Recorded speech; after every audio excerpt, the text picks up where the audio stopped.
Welcome to Revenge Mag. Like the video, subscribe to the channel, and step into the stories that serve the quiet revenge.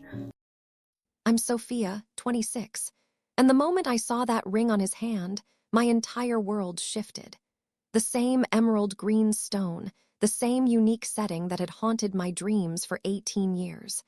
My new billionaire boss was wearing my father's ring. Where are you watching from today? Drop your location in the comments below and hit that like and subscribe button if you've ever felt completely blindsided by a family secret. You'll definitely want to stick around for what happened next. Let me take you back to where this all started. I was 8 years old when my father disappeared from my life without explanation. No goodbye, no forwarding address, no phone calls. One day, he was there making me pancakes and teaching me to tie my shoes. The next day, his side of the closet was empty. My mother never talked about it. When I asked where Daddy went, she'd get that distant look and change the subject. Some people aren't meant to stay, was all she'd say, like he was some kind of seasonal visitor instead of my father. But I remembered everything about him. The way he smelled like coffee and aftershave. How he'd sing off-key in the shower. The stories he'd make up about brave princesses who saved themselves. And that ring, that distinctive emerald ring he wore on his right hand. I used to trace the stone with my finger while he read to me. "This belonged to my father," he told me once. "And his father before him, it's very special. Special enough to abandon your daughter, apparently." After he left, my mother became a different person. Quieter, sadder. She worked 2 jobs trying to keep our small apartment, but it was never enough. I learned early not to ask for things, not to complain when dinner was cereal again, not to mention the kids at school who had fathers at their soccer games. When I was 12, my mother got sick. Cancer, though she tried to hide it from me for months. I'd find her throwing up in the bathroom and she'd claim it was just a stomach bug. But kids know. Kids always know when their world is about to fall apart again. She fought for 2 years. 2 years of hospitals and treatments we couldn't afford. Of her getting thinner while I got older faster than I should have. 2 years of me taking care of her instead of her taking care of me. And through all of it, she never mentioned him. Not once. Even when she was dying. Even when I begged her to tell me who he really was and why he'd left us, she took those secrets to her grave. I was 14 when I became an orphan officially. That's when the real adventure began, if you can call bouncing between foster homes and group facilities an adventure. Some families were kind. Others, well, let's just say I learned early how to make myself invisible when adults were angry. But I survived. I more than survived. I fought my way through high school, worked 3 part-time jobs to pay for community college, and somehow managed to get my business degree. By the time I was 26, I'd clawed my way into a respectable life. Nothing fancy, but mine. That ring, though, that emerald ring lived in my memory like a splinter I couldn't dig out. Sometimes I dream about him coming back to explain everything. But dreams don't pay rent. And I'd learned long ago that fairy tale endings were for other people. Or so I thought, until the day I walked into that boardroom and saw my past staring back at me from my new boss's hand. After my mother died, the state tried to find relatives. Anyone who might take in a 14-year-old girl with trust issues and a chip on her shoulder the size of Texas. They found exactly nobody. "Your mother was very thorough about keeping her past private," the social worker explained, flipping through a file thinner than my hopes of a normal childhood. No emergency contacts, no family mentioned anywhere. Even dead, my mother was keeping her secrets. My first foster home was with the Johnsons, a middle-aged couple who meant well, but already had 4 kids of their own. I was the charity case, the extra mouth they were paid to feed. They weren't cruel, just indifferent. I learned to do my own laundry, make my own meals, and handle my own problems. "Sophia is very independent," Mrs. Johnson would tell her friends. Like independence was something I'd chosen instead of something that had been forced on me by circumstances. Independent, right? That's what adults call it when a kid raises herself. I lasted 6 months there before aging out to a group home. Not because they kicked me out, but because I asked to leave. Living with people who saw you as an obligation rather than a person gets old fast. The group home was actually better. At least there everyone was in the same boat. We were all throwaway kids, all trying to figure out how to become functional adults without any roadmap. The staff were overworked but genuinely cared. And my roommate Sarah became the sister I'd never had. "You ever wonder if your parents think about you?" she asked one night as we lay in our narrow beds staring at the ceiling. "Every day," I admitted, "but wondering doesn't change anything." Sarah's parents were drug addicts who'd lost custody when she was 9. At least she knew why they were gone. My father had just evaporated, like he'd never existed at all, except for that ring burned into my memory and the way I still looked for his face in crowds sometimes. High school was survival mode. I wasn't the smartest or prettiest or most popular, but I was determined. While other kids were worried about prom dates and college applications, I was working at a diner after school and weekends, saving every penny for whatever came next. College wasn't even on my radar until my English teacher, Mrs. Rodriguez, sat me down senior year. "You're too smart to waste your potential," she said bluntly. "Community college, financial aid, work-study programs. There's a path here if you want it. Want it." I'd wanted a lot of things over the years. A father who stayed, a mother who lived, a family that gave a damn, but wanting and getting were two different things in my experience. Still, I applied, got accepted, got enough financial aid to make it work if I lived on ramen and optimism. The next 4 years were a blur of classes, part-time jobs, and very little sleep. I studied business because it seemed practical, stable, the kind of degree that led to steady paychecks and health insurance. I graduated with honors and no one to call with the good news. By then, I'd learned to celebrate my victories alone, learned to be my own cheerleader, my own support system, my own family. It wasn't exactly healthy, but it worked. I was functional, employed, and completely self-sufficient.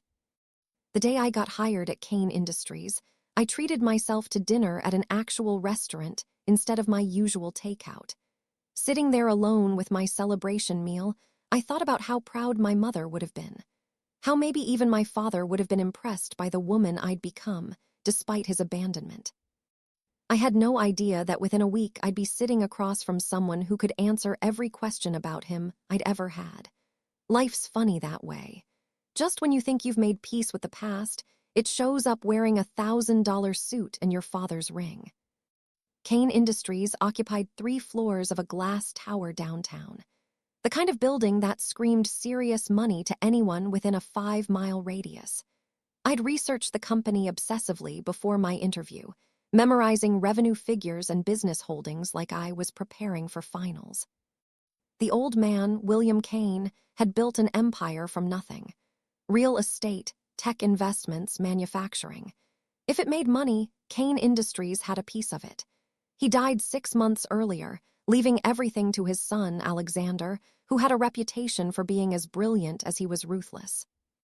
I was hired as a junior analyst, which was a fancy way of saying I'd be crunching numbers and preparing reports no one important would ever read. But it was a foot in the door at a company that could change my life, and I'd learned to appreciate every opportunity that came my way. My first week was orientation and paperwork, getting familiar with the office layout and figuring out who was actually in charge versus who just thought they were. The administrative assistant, Janet, took pity on me and explained the unwritten rules.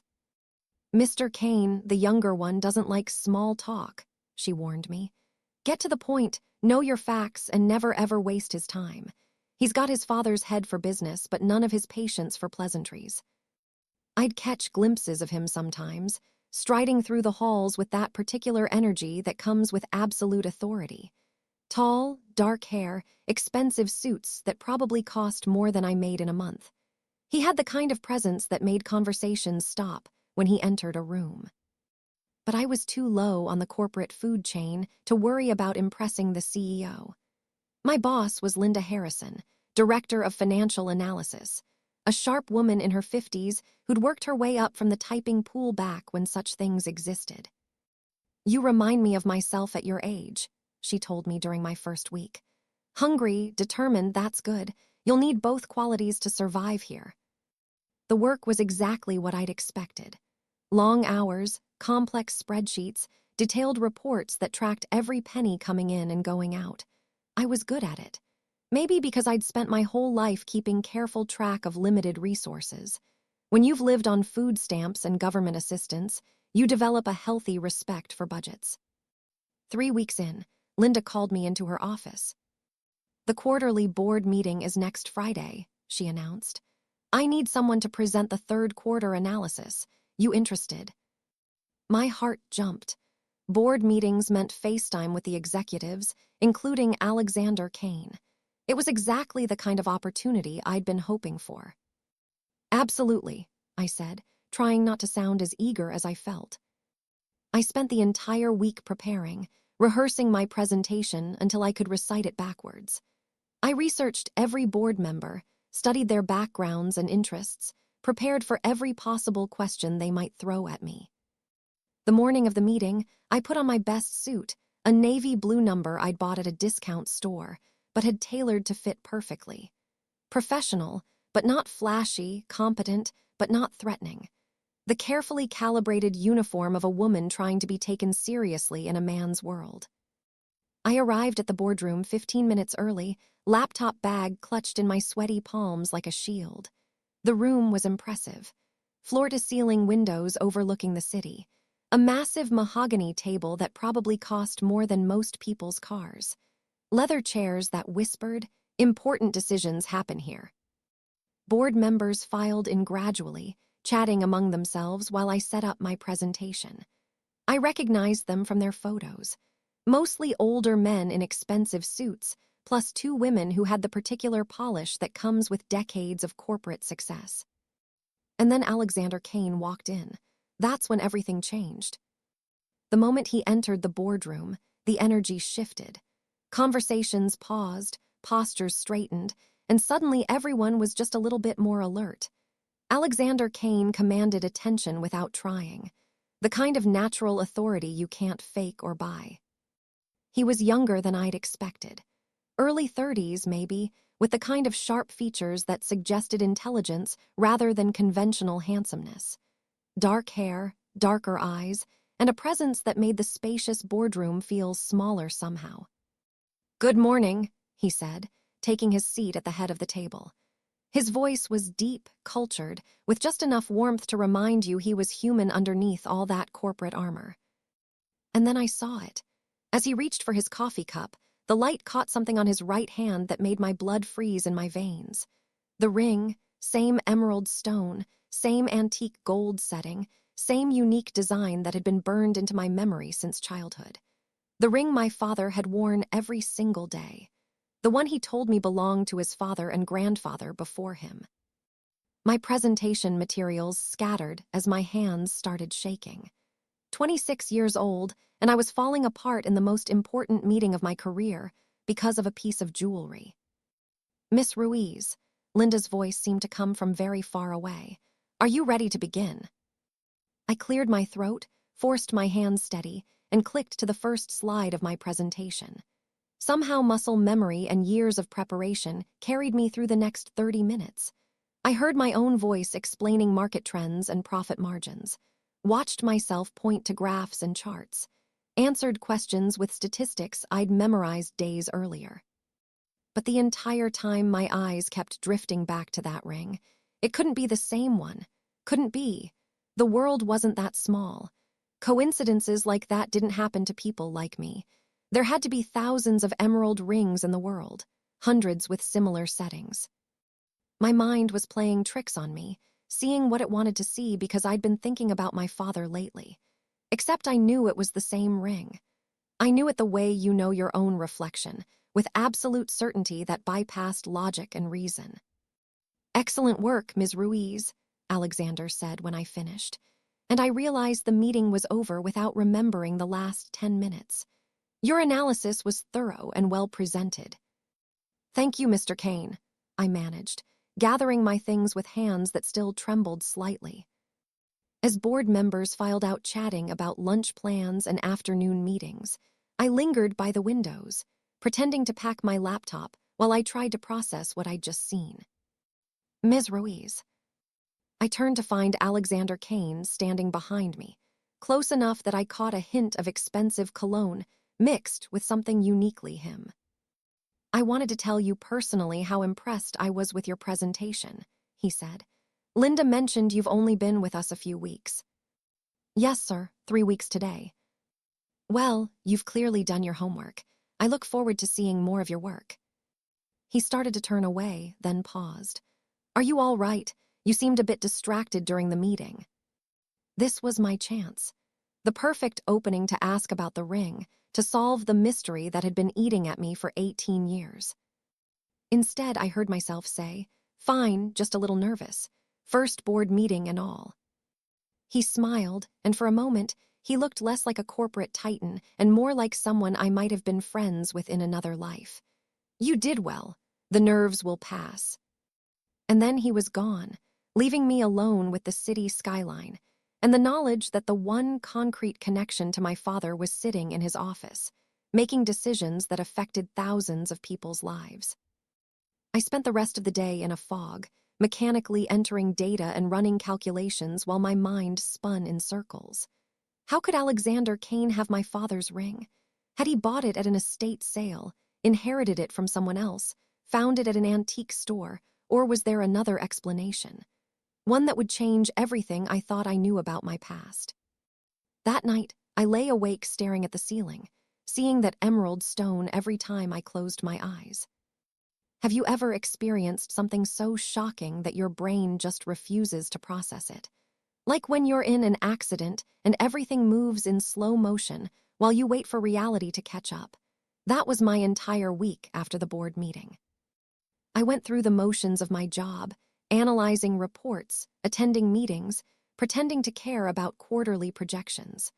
While my mind obsessed over that ring, every logical explanation I came up with seemed more ridiculous than the last. Maybe my father had sold it before he disappeared. Maybe it was a family heirloom that had been passed down through multiple families. Maybe I was wrong about what I'd seen. My memory distorted by years of wishful thinking and unresolved questions. But deep down, I knew better. I'd spent enough sleepless nights as a child tracing that ring in my mind, remembering every detail of its unique setting. This wasn't a case of mistaken identity or false hope. This was the real thing, which meant Alexander Kane was somehow connected to my father. I started researching the Kane family, staying up late into the night, scrolling through newspaper articles and business profiles. William Kane, the founder, had built his fortune from nothing, starting with a single construction project in the 1970s and expanding into real estate, then technology, then whatever seemed profitable at the time. But I couldn't find any connection to my father. No business partnerships, no shared associations, nothing that would explain how my father's ring ended up on his son's hand. You've been distracted lately, Linda observed on Wednesday, catching me staring blankly at my computer screen for the third time that morning. Just adjusting to the new workload, I lied, pulling up a spreadsheet I'd been pretending to work on. The Kane presentation really was impressive, she continued. I've had 3 board members mention it to me. That kind of attention from the executive level this early in your career, well, it's not something you want to waste. She was right, of course. I was being handed opportunities that most junior analysts would kill for, and I was squandering them because I couldn't stop thinking about a piece of jewelry. But how do you explain to your boss that you think your CEO might hold the key to your entire personal history? Thursday afternoon, I was in the employee break room getting coffee when Alexander Kane walked in. Just him, no assistants or executives trailing behind, looking surprisingly normal as he fed quarters into the vending machine.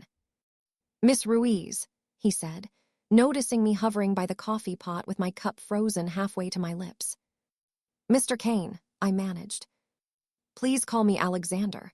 The formality makes me feel ancient. He was being friendly, approachable, the perfect opportunity to ask the question that had been burning in my chest for 5 days. Instead, I said, the vending machine's been eating people's money all week. He looked at the machine, which had just swallowed his quarters without dispensing the chips he'd selected, and laughed. Figures, some problems money can't solve, I guess. Actually, I heard myself saying, that's not entirely true. He raised an eyebrow, waiting for me to explain. My father used to say that about problems. Some problems money can't solve, Sophia, but most of them it can help with. The words were out of my mouth before I could stop them, and I felt my face flush red. Sorry, I don't know why I mentioned that. Your father sounds like a practical man, Alexander said gently. What does he do? The opening was there, perfect and natural, and everything I'd been hoping for. I'm not sure. He left when I was 8. Something flickered across Alexander's face. Sympathy, maybe, or recognition. I'm sorry, that must have been difficult. It was a long time ago, I said, setting down my coffee cup before my shaking hands could drop it. Still, he said, and there was something in his voice that made me look up at him more carefully. A father shouldn't abandon his children. The way he said it with such conviction made me wonder if he was speaking from experience. Your father built quite an empire, I said carefully. You must have learned a lot from him. I did. His expression grew thoughtful, though not all of his lessons were intentional. Before I could ask what he meant, his phone buzzed and the moment was broken. Duty calls, he said with an apologetic smile. Enjoy the rest of your afternoon, Sophia. It wasn't until he'd left that I realized he'd used my first name. 3 more days of sleepless nights and distracted work days passed before I finally worked up the courage to do something that could either answer all my questions or end my career before it really started. I was going to ask Alexander Kane about his ring. The opportunity came Friday afternoon when Linda sent me upstairs to deliver quarterly reports to his office. He's expecting these by 5, she said, handing me a thick folder. Don't dawdle. He's got a dinner meeting at 6:00. The executive floor was like stepping into a different world. Thick carpets, original artwork, the kind of furniture that whispered old money and established power. Alexander's assistant directed me to his office, a corner space with floor-to-ceiling windows that offered a view of the entire city. He was on the phone when I arrived, gesturing toward a chair while he finished his conversation. I sat down, folder clutched in my lap, trying not to listen to his discussion of merger negotiations and stock prices. Sorry about that, he said, hanging up and turning his attention to me. Hostile takeover attempt. Nothing personal, just business, but it still requires delicate handling. The quarterly reports, I said, standing to hand him the folder. Excellent.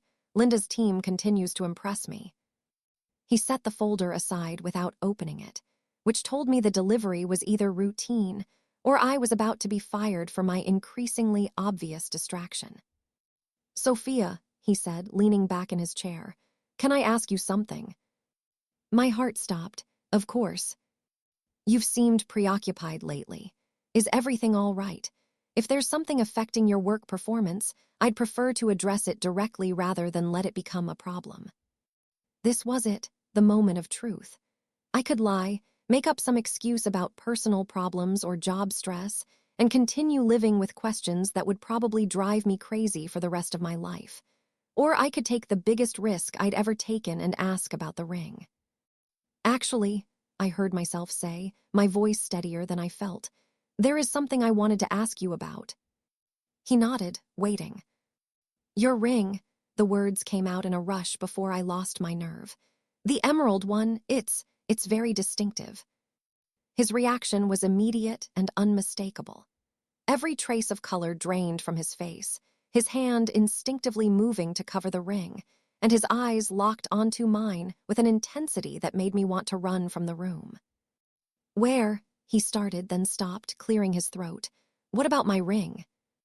I think I've seen it before, I said, my hands trembling so badly I had to clasp them together. When I was a child, my father had one exactly like it. The silence that followed felt like it lasted forever. Alexander stared at me with an expression I couldn't read, his face cycling through shock, disbelief, and something that looked almost like recognition. Finally, he spoke, his voice barely above a whisper. "What's your full name?" "Sophia Ruiz. Sophia Elena Ruiz." He closed his eyes, leaning back in his chair as if the weight of whatever he was processing was too much to bear sitting upright. "What was your father's name?" he asked without opening his eyes. I don't know. My mother never told me. She said his name was David, but I don't know if that was real or what his last name was. He left when I was 8, and my mother died when I was 14 without ever explaining who he really was." Alexander opened his eyes and looked at me with something that might have been pity or sorrow, or a combination of both. "This ring," he said slowly, "belonged to my father and before him my grandfather. It's been in the Kane family for 3 generations." My world tilted sideways. "That's impossible," I whispered. "Sophia," he said gently, "I think we need to have a very long conversation. What do you think happens when your entire life story gets rewritten in a single conversation? Drop your predictions in the comments below." Alexander closed his laptop and walked around his desk to sit in the chair beside mine, bringing us to the same level. The gesture felt significant somehow, like he was trying to minimize the power dynamic between us. "When my father died 6 months ago," he began, his voice careful and measured, "the lawyers found some unusual provisions in his will." I sat perfectly still, afraid that any movement might break whatever spell was allowing this conversation to happen. "There was a trust fund," he continued, "set up 26 years ago with instructions that it be held until a specific person was located, a daughter he'd acknowledged legally but never brought home to our family." My breathing became shallow. "A daughter, Sophia Elena, born to Elena Ruiz in Portland, Oregon." The lawyers had been trying to locate her for months, but Elena Ruiz died 12 years ago, and her daughter had apparently aged out of the foster care system with no forwarding information. The room started spinning. I gripped the arms of my chair, trying to anchor myself to something solid while my entire understanding of reality crumbled around me. "That's me," I whispered. "Elena was my mother." Alexander nodded slowly. "When you mentioned your father leaving when you were 8, the timeline fits. My father made frequent business trips to Portland around that time. He always said it was about real estate opportunities, but he was visiting you." I finished. "He was living 2 lives." "It appears so. I found records of an apartment lease in Portland. Rent payments that continued for years after you said he disappeared from your life. And this ring," he looked down at his hand, "I inherited it when my father died along with a note that said it should go to his son. I assumed that meant me." "Maybe it did," I said numbly. "Maybe I was never supposed to be part of that equation." "No," his voice was firm. "The legal documents are very clear. You were acknowledged as his daughter. Sophia, he set aside money for your education, your future. He just never told your family about me." I supplied. "Never brought me home, never chose me over his legitimate life." The silence stretched between us, heavy with implications and realizations that were too big to process all at once. "Does your mother know?" I asked finally. "About me, I mean." Alexander's expression darkened. "She will now, but Sophia, you should understand. My mother has always known my father had affairs. She chose to ignore them for the sake of maintaining appearances and family stability. Finding out one of those affairs produced a child. That's going to be more difficult for her to accept." "An affair," the word tasted bitter. "That's what my mother was to him, what I was. A secret family he visited when it was convenient." "You were his daughter," Alexander said firmly. "Whatever the circumstances of your birth, whatever mistakes he made, you were his child. And according to these documents, he never forgot that." I laughed, a sound that came out more like a sob. "He never forgot, but he never came back either. When my mother got sick, when she died, when I was bounced between foster homes, where was his responsibility then?" "I don't know," Alexander admitted. "I can't defend choices I don't understand, but I can tell you this. You're here now, your family, and that means something." "Family? The word I'd spent 18 years longing to hear. And now that it was being offered, I wasn't sure I wanted it. "What happens now?" I asked. "Now," Alexander said, reaching for his phone, "I call our lawyers and arrange for you to access what's rightfully yours. And then, if you're willing, I'd like you to meet my mother."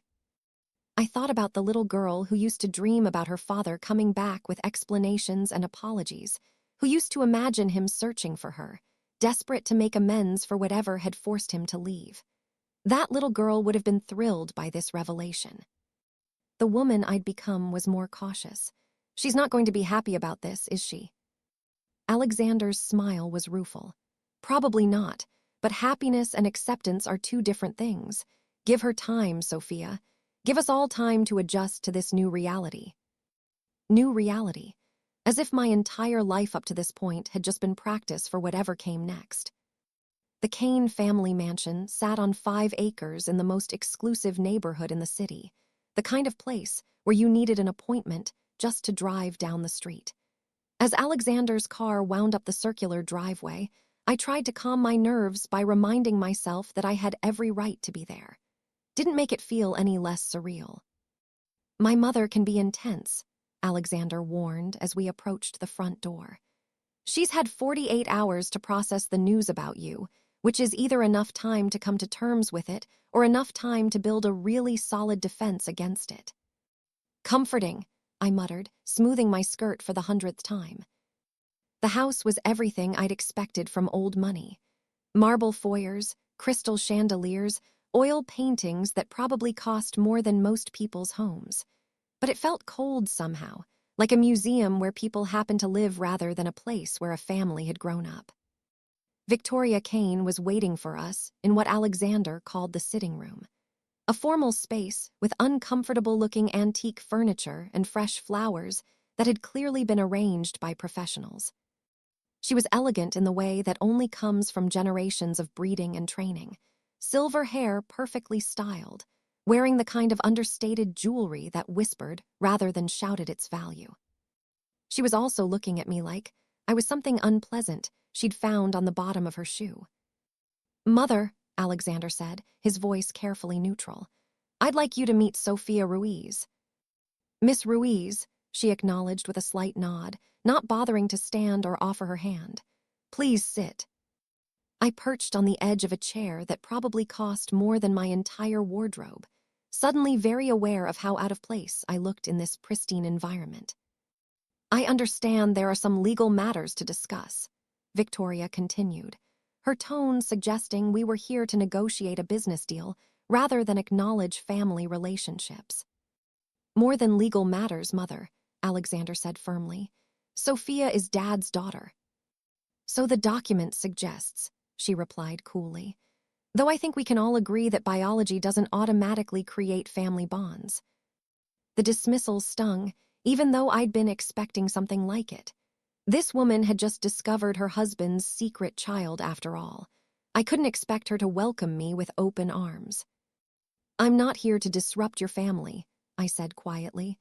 "I just wanted answers about my father." Victoria's expression softened almost imperceptibly. "Your mother was Alina Ruiz." "Yes, ma'am."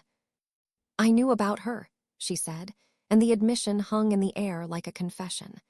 "I knew William was seeing someone in Portland. I chose not to investigate the details because I didn't want to know how deep his deception went." "But you knew about me?" I asked, my voice barely above a whisper. "I suspected. When the lawyers found the trust fund and the birth certificate, it confirmed what I'd always feared, that William's Portland visits weren't just about business." She stood and walked to the window, staring out at gardens that looked like they belonged in a magazine. "I need you to understand something, Miss Ruiz. I built my life around maintaining this family's reputation and stability. William's indiscretions were manageable as long as they remained private, but a child changes everything." "I'm 26 years old," I pointed out. "Not exactly a child anymore."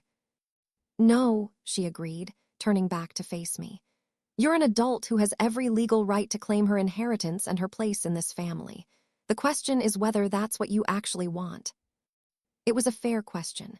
one I'd been asking myself since walking out of Alexander's office 2 days earlier.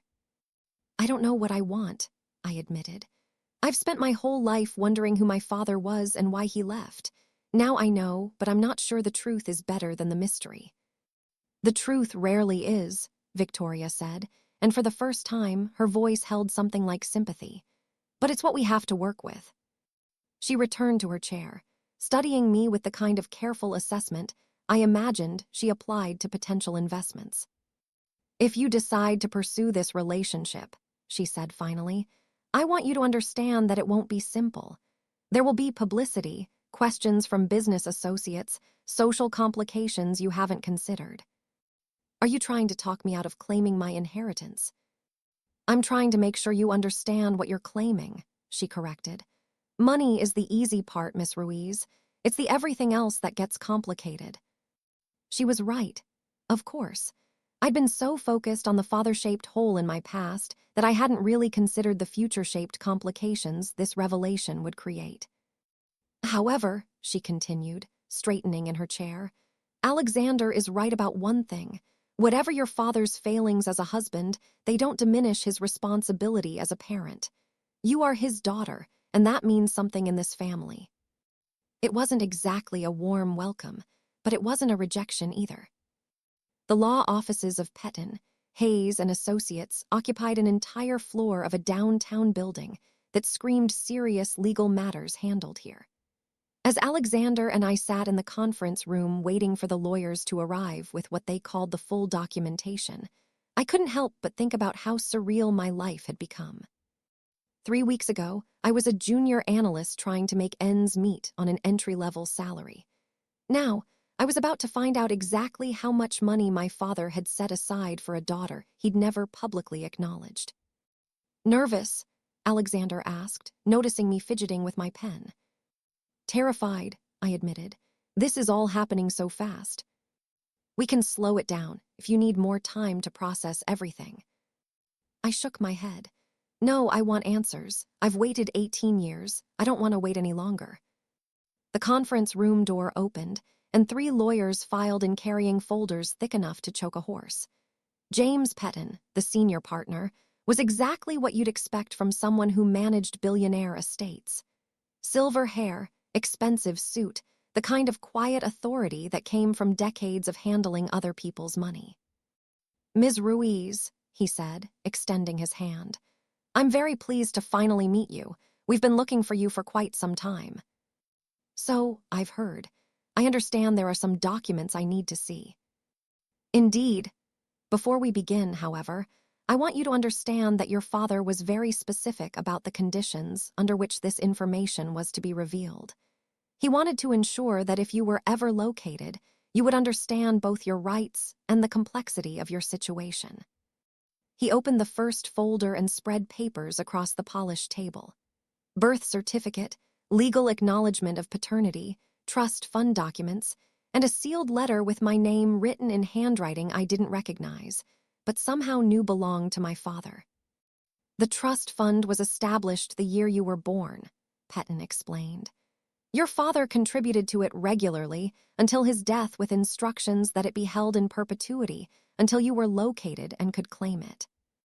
"How much?" I asked, then immediately felt crass for making money the first question. "The current value is approximately $2.8 million, he said matter-of-factly, as if he were discussing the weather. The number hit me like a physical blow. I'd grown up on food stamps and second-hand clothes, worked 3 jobs to afford community college, lived in a studio apartment where the heat barely worked, and the entire time there was nearly $3 million sitting in an account with my name on it. He also left specific instructions regarding Kane Industries," Pettin continued. "As his daughter, you're entitled to inherit a portion of his shares in the company. Not a controlling interest, but enough to make you a significant shareholder and give you a seat on the board of directors if you choose to claim it." I looked at Alexander, whose expression was carefully neutral. "Did you know about this part?" "I suspected there might be company shares involved," he admitted, "but I didn't know the details until this morning." Pettin slid another document across the table. There's also the matter of the Portland property. Your father owned the apartment building where you and your mother lived. He continued making improvements and covering maintenance costs long after you'd left. According to these records, he never gave up hope that you might return there someday. The apartment building, the place where I'd spent the first 8 years of my life, where my mother had struggled to pay rent we apparently didn't even owe. He'd owned it the entire time. Why didn't he just tell us? I whispered. Why the secrecy, the lies, the abandonment? If he cared enough to set all this up, why didn't he stay? Pettin's expression softened. Perhaps his letter will provide some answers. He handed me the sealed envelope, my name written across it in faded ink. My hands shook as I opened it, unfolding pages that had been waiting 26 years to be read. My dear Sophia, if you're reading this, I'm gone, and you've finally learned the truth about who you are. I hope you can forgive an old man's cowardice for not having the courage to tell you these things while I was alive. I loved your mother more than I had any right to, and I loved you from the moment you were born. But I was a married man with responsibilities to another family, and I convinced myself that keeping you secret was protecting everyone involved. I was wrong. I know that now. I left when you were 8 because Victoria discovered our relationship and threatened to destroy everything I'd built if I didn't end it immediately. I thought I was protecting your mother and you by disappearing, but I see now that I was protecting myself. The money, the company shares, the property, these are poor substitutes for the father you deserved. But they're yours by right, and I hope they can provide some security that my absence never could. You have a brother in Alexander. He's a good man, better than I was. If you choose to claim your place in this family, I hope you'll find in him the sibling you never knew you had. I'm sorry, Sophia, for the lies, the abandonment, the years of questions I left unanswered. You deserved better than a father who loved you from a distance. All my love and regrets. William Kane. Dad.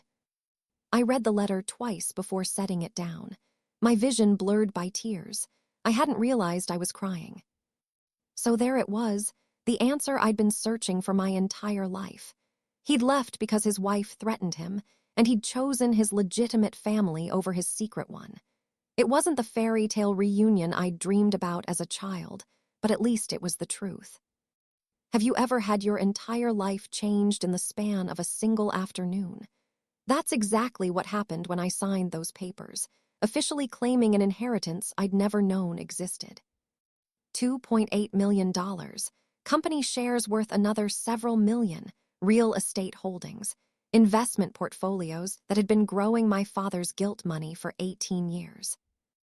I walked out of that law office as one of the wealthiest people under 30 in the city, and all I could think about was how none of it would bring back the childhood I'd lost. How are you processing all this? Alexander asked as we sat in his car outside the law building, neither of us quite ready to return to normal life yet. I keep thinking about my mother, I said honestly, how hard she worked, how many jobs she took to keep us afloat, and the entire time he was paying the rent without telling us. She died thinking we were charity cases. Maybe he thought he was protecting her pride, or maybe he was protecting his own guilty conscience. The bitterness in my voice surprised me. I'm sorry, I know he was your father too. Don't apologize, you have every right to be angry. Alexander leaned back against the headrest, looking suddenly tired. I've been angry at him my entire life for different reasons. Finding out about you just adds another layer to it. What reasons? He was never really present. Even when he was physically there, always traveling, always working, always focused on building this empire instead of being a father. I spent my childhood trying to earn his attention and approval. I thought about that, about how differently we'd experienced the same man's failings. Alexander had grown up with every material advantage, but felt emotionally neglected. I'd grown up with nothing, but had treasured every moment of attention my father had given me during those first 8 years. At least you knew he existed, I pointed out. At least he didn't abandon you. At least he didn't abandon you, Alexander countered. We sat in silence for a moment, both of us grappling with the complex emotions that came with inheriting someone else's unfinished business. What happens now? I asked finally. Now you decide what you want to do with all of this. The money, the company shares, the family connections. None of it comes with strings attached. Sophia, you can take the inheritance and walk away from all of us if that's what you prefer. The option was tempting. Take the money, quit my job, disappear to some tropical island where no one knew about my complicated family history. Start fresh with enough financial security to do whatever I wanted for the rest of my life. But something held me back. What would you do if I took the company shares? I asked. Welcome the help. Honestly, running Kane Industries alone is overwhelming. Having a family member who actually understands business to share the responsibility with would be a relief. Even though I'm illegitimate, even though accepting me might cause problems with your mother and your social circles. Especially because of that, he said firmly. This family has too many secrets already. Maybe it's time we started being honest about who we really are. I looked at him, my half-brother, who'd inherited the same eyes as our father, and apparently the same stubborn streak that had built an empire. A week ago, he'd been my intimidating CEO. Now, he was the only family I had left. I don't know anything about running a company, I warned him. You know about financial analysis. You understand business strategy, and you've got more real-world experience than most people who inherit positions like this. The rest we can figure out together. Together, I tested the word, trying to imagine what that might look like. Partners, he clarified. Siblings, whatever you're comfortable calling it. I thought about the little girl who used to dream about having a big brother to protect her from the scary parts of foster care, who used to imagine family dinners and holiday traditions and people who shared her history. Okay, I said finally. Let's try the family, but I'm keeping my apartment and my independence. This doesn't mean you get to take care of me or make decisions for me. Alexander smiled, and for the first time since this whole revelation began, it felt genuine rather than careful. I wouldn't dream of it. You've been taking care of yourself just fine for 26 years. And if your mother decides she can't handle having me around, then that's her choice to make. But you're not going anywhere, Sophia. You've got as much right to be part of this family as anyone else. As we drove back toward downtown, I caught my reflection in the side mirror. Same face, same hair, same girl who'd walked into that law office 3 hours earlier. But something fundamental had shifted. For the first time in my life, I wasn't alone in the world. 3 months after the inheritance papers were signed, I was still adjusting to the surreal reality of having more money than I knew what to do with, and a family that was slowly learning how to include me in their orbit. The transition wasn't smooth. Nothing about this situation was simple enough for smooth, but it was happening. Victoria Kane and I had reached what could generously be called a détente. She was never going to see me as anything other than evidence of her husband's betrayal, but she'd stopped treating me like an intruder at family dinners. Progress of a sort. You handle yourself well in board meetings, she told me after my 3rd month attending Kane Industries' monthly sessions. Better than some people who have been in business for decades. Coming from her, it felt like a Nobel Prize. Alexander and I were finding our rhythm as business partners, though the sibling part was still a work in progress.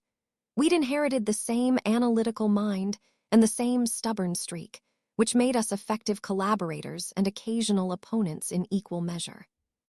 You realize you can't just implement every reform idea you have in the first 6 months, he'd said during our latest disagreement about employee benefits packages. And you realize that having money doesn't mean we should ignore the people who help us make it, I'd shot back. But we were learning to navigate these conflicts without the emotional landmines that came with most family businesses. Maybe because we'd both grown up feeling like outsiders in different ways, we understood the value of creating something more inclusive than what we'd inherited. The Portland property had been the biggest surprise. Walking through the apartment building where I'd spent my childhood, now as its owner rather than a tenant, felt like stepping into a parallel universe. The current tenants were mostly young families and elderly residents who'd been there for years, all paying below-market rent because my father had apparently never raised it significantly. "It's like he was trying to take care of the community you'd been part of," Alexander had observed when we toured the building together. His way of staying connected to that part of his life. I decided to keep it as affordable housing, establishing a foundation to maintain it properly while keeping rents reasonable for people who needed safe, decent places to live. It felt like the right way to honor both my mother's memory and my father's better instincts. The money itself was still an adjustment. I'd opened investment accounts and hired financial advisors, but I was living on a fraction of what I could afford while I figured out what kind of life I actually wanted to build. Growing up poor had taught me the difference between wants and needs, and suddenly having unlimited wants available was overwhelming. But the family part, that was the real revelation. Sunday dinners at the Kane house had become routine. Victoria would oversee formal meals where we discussed business, current events, and anything except the complicated emotions that had brought us together. It wasn't warm exactly, but it was consistent, predictable, something I could count on. Alexander and I had started meeting for coffee every Tuesday morning, a ritual that had begun as business planning and evolved into something that felt almost like normal sibling relationships. We'd argue about company policy, share stories about our different childhoods, and slowly fill in the gaps that 18 years of separation had created. "Do you ever wonder what would have happened if he'd brought you home when you were 8? He asked during one of these conversations. "Every day," I admitted. "Do you ever wonder what would have happened if I'd stayed lost?" "Also every day." It wasn't the family reunion I'd dreamed about as a child. There were too many complicated emotions and unresolved hurts for fairy tale endings, but it was real and it was mine. And I was learning to appreciate the difference between perfect and genuine. The ring had become a symbol of that complexity. Alexander had offered to give it back to me since it had originally belonged to our father, but I'd declined.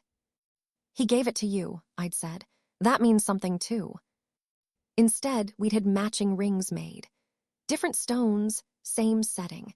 His remained emerald, mine was sapphire.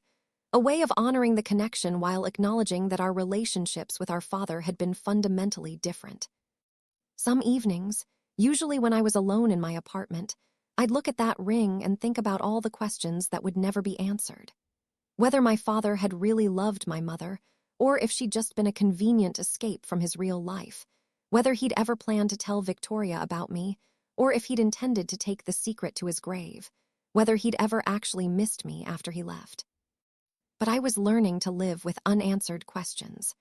The little girl who needed fairy tale explanations had grown into a woman who could handle complicated truths.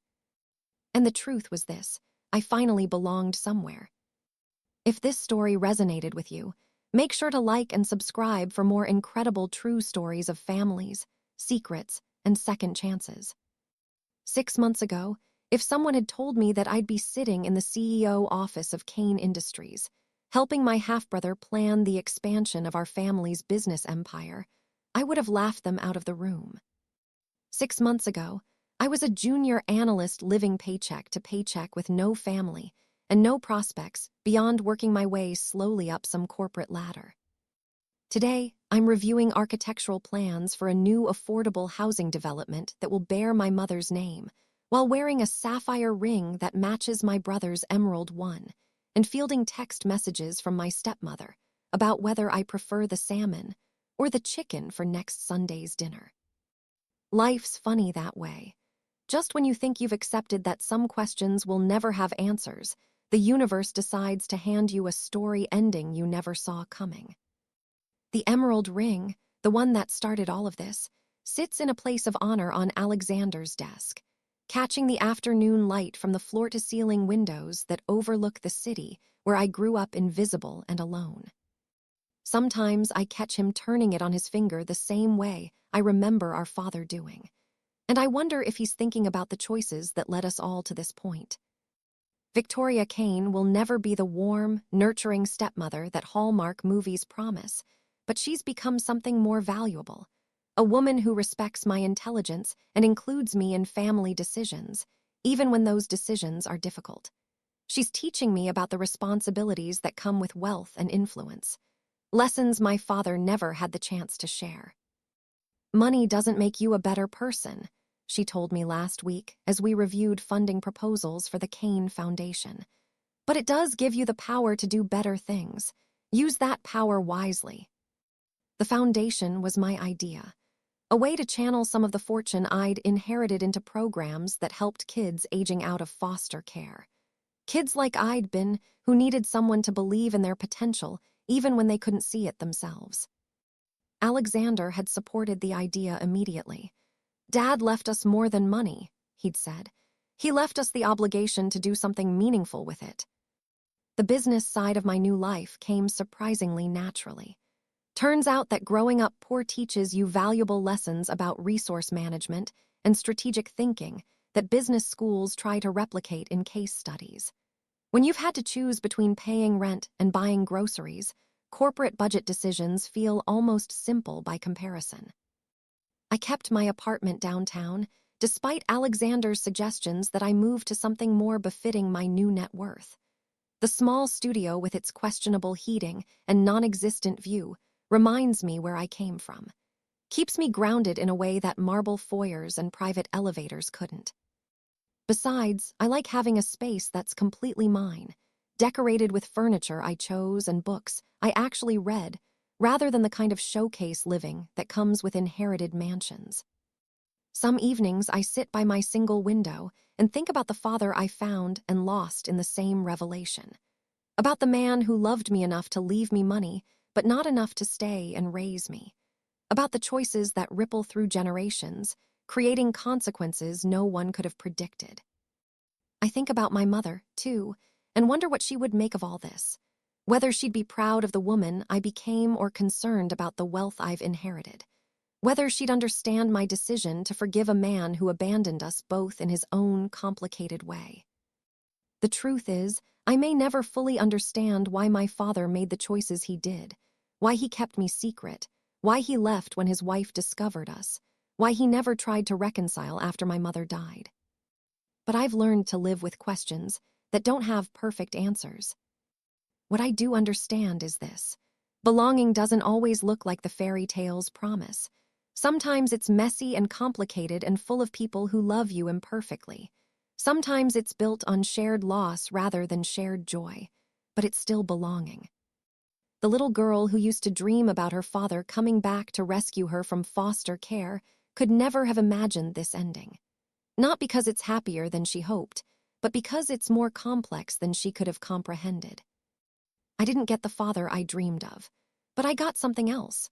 A brother who values my opinions, a stepmother who challenges my thinking, and the resources to make sure other kids don't grow up feeling as alone as I did. I got a family that chose to include me, even when it would have been easier not to. And in the end, that turned out to be worth more than all the emerald rings and trust funds in the world. The ring may have brought me home, but it was the people who decided to make room for me who made it worth staying. Sometimes the best endings aren't about getting what you always wanted. Sometimes they're about discovering what you actually needed was something else entirely. If this story hit home for you, whether it's the sting of being underestimated, the sweet rush of quiet success, or the messy fallout of family expectations like this video, thank you for staying with me until the end. Also, please hit that subscribe button on the Revenge Mag right now so you never miss the next story that might feel like it was written just for you. Check the description below for links to other videos. There are more tales of underdogs turning the tables, family twists, and hard-won victories waiting for you. Drop your thoughts in the comments. And if you've got your own story of being written off, proving them wrong, or navigating that complicated sibling dynamic, share it below. I read every single comment and I'll reply to all of them. Your stories matter, and sometimes seeing you're not alone is the most powerful part. See you in the next one. Take care of yourselves out there.